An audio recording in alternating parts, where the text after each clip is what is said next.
Hey guys, how's it going? This morning we are working on a big hydrangea planting project that I'm really looking forward to. This is a new one coming out next year called Little Lime Punch. It's a type of paniculata hydrangea. You can already see it's forming some blooms. It's got some buds right here. It's a lot like the Little Lime, which is a miniature version of the limelight, except for the bloom color. So these come out with that same beautiful chartreuse, and then they start changing color pretty quickly to kind of a creamy white, and then a light pink, medium pink, and then all the way up to like a very vibrant, they describe it as a Hawaiian Punch color. And they say that oftentimes you have all of those colors, like that gradient of color, at the same time. So it's an amazing show. I think it's going to be really pretty. And we typically in our area, high desert, high pH, paniculata hydrangeas have done the very best for us. And the reason why we're planting all of these is actually to fix a huge garden fail on our part. So you might remember when we planted a hedge of limetta hydrangeas in here. So it's on this side of the juniper, and then also if I cruise this way, you can see we've got like the remnants of a few more on this side as well.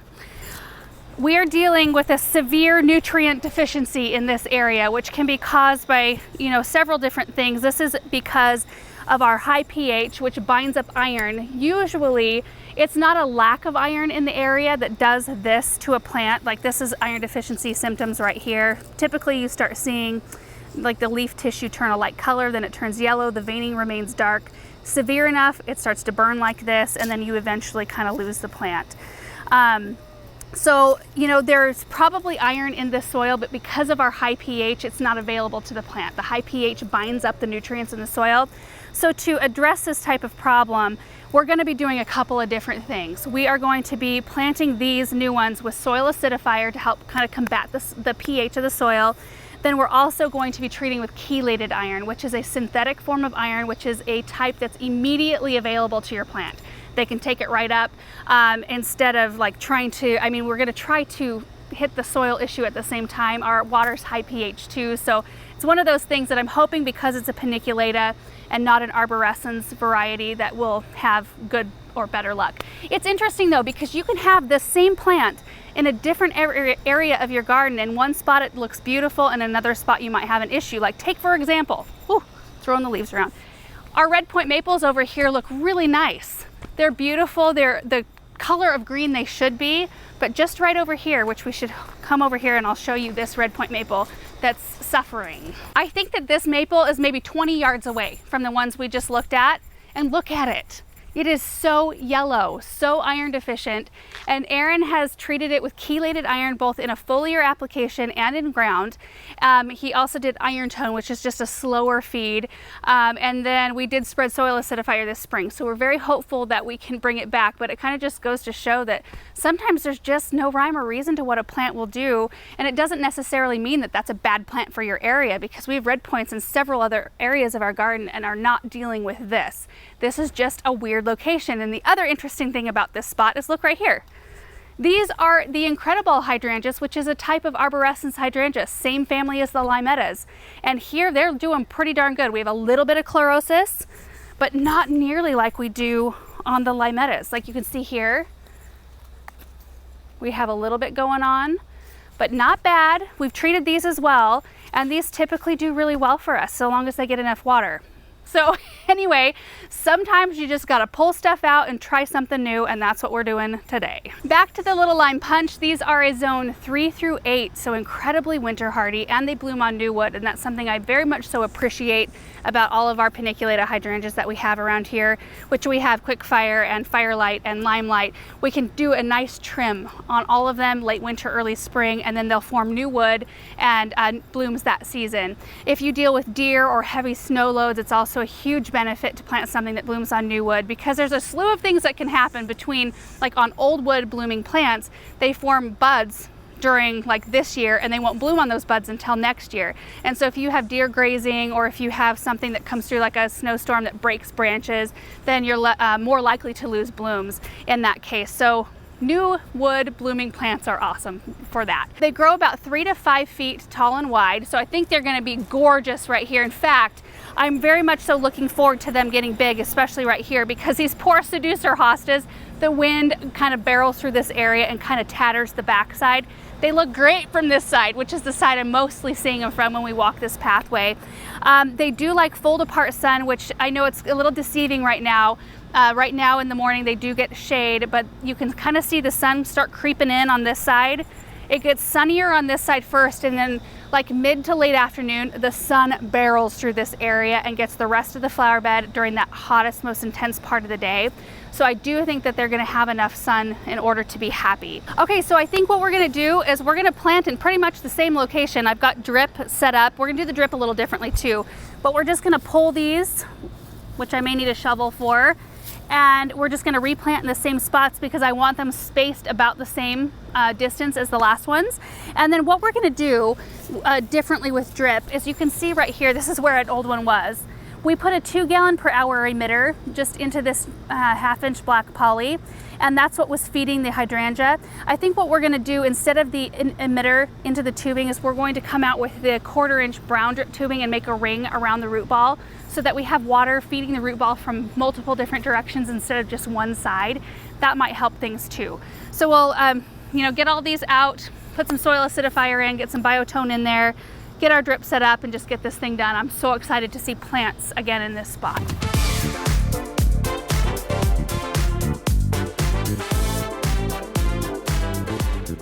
All right, so I have all of the hydrangeas kind of sitting next to where the limettas are right now, but I did want to show you, I'm gonna have to move 2 different plants. First off, there's a Woo-La-La hosta that I moved from around the Pondless waterfall this spring. You can see that this spot gets way too much sun because this hosta burns.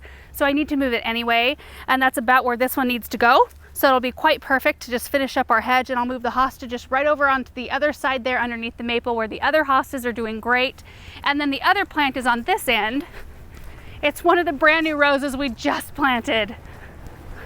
But that's okay. That means it'll be easy to dig up. So it's this one right here. This is the Italian ice. I've got 3 of them here. So we've got 2 here, and I'll probably just move that one to this side right here and just kind of carry on that color. And then the other thing that I'm going to do as I plant is I have a tape measure out here, and I'm going to measure because we didn't get around to trimming our boxwoods this year. So they're like a little scruffy, and they're scruffier in some spots. So I can't really eyeball for spacing in terms of how far away from the boxwoods we go, because like right here they look way further away than they do down here. So what I'm going to do is measure from the brick. We're going to measure 48 inches from the brick to the start of the root ball. This is the one that I liked the placement of the most. So I measured from the brick right to where that stem is, and that's where this one will go, just like that. So here we go.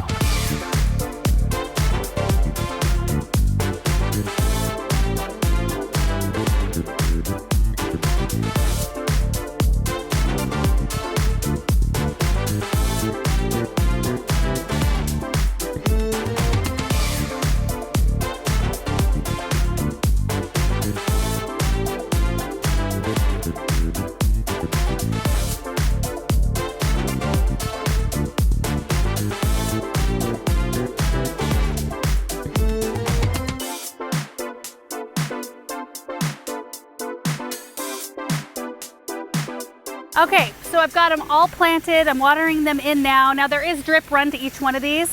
It was interesting though, because as I was getting into replacing the drip, and like I said, we were going to be replacing it with the 1/4 inch brown drip tubing around the root ball rather than a single emitter, I realized like on that end, there's an extra drip line, a brown one that's 1/2 inch that has emitter holes every 18 inches that ran on this side of the hydrangeas and on this side. So the water was really saturated, and I didn't really do any extra drip over there. And then over here, I just kind of gauged the difference because like right here, you can see this part is still in the shade while that side is clearly in the sun.